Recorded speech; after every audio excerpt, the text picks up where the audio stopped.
माझ्याशी एवढी दुश्मनी काय मला नाही माहित. नाहीये. मी काय वाईट केलंय त्यांचं काय माहित. कळतच नाहीये मला. हे हसणं कसं चल ग.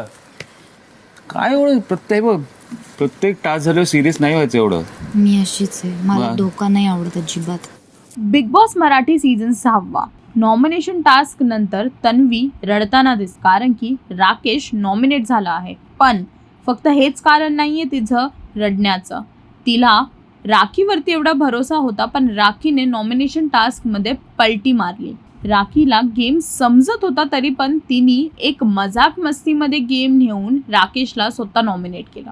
आणि जेव्हा तिला संधी भेटली की स्वतःला नॉमिनेशनमधून वाचवावं, त्यात पण तिने एक गेम पलटला आणि तिने प्राजक्ताला नॉमिनेट केलं. आणि म्हणूनच तन्वीला जेव्हा इम्युनिटी भेटली आणि तिला पॉवर भेटली, तेव्हा तिने प्राजक्ताला नॉमिनेट केलं, कारण की तिला नको होतं प्राजक्तामुळे राकेश नॉमिनेशनमध्ये जायला, आणि ह्याचाच तिने वापर केला. पण तिला खूप वाईट वाटतंय की तिने चुकीच्या माणसावरती भरोसा ठेवला, जी की राखी आहे. राखीने गेम पलटला. राखी नक्की कोणाच्या टीममध्ये आहे हे त्यांच्याच मेंबर्सला नाही समजत आहे, आणि ह्याच्याचमुळे तिला खूप दुःख झालं आहे आणि ती रडत आहे. राखीने डील केली टोळीच्या मेंबर्स बरोबर आणि प्राजक्ता बरोबर, आणि ह्याचाच परिणाम आज सगळ्यांच्या समोर आहे, असं तन्वीचं म्हणायचं आहे. आता बघायचं आहे की राखीचा नक्की गेम काय आहे, राखी नक्की कोणाच्या टीममध्ये आहे. तुम्हाला काय वाटतं, राखी एकटी खेळते की ती कोणाच्या तरी टीममध्ये आहे?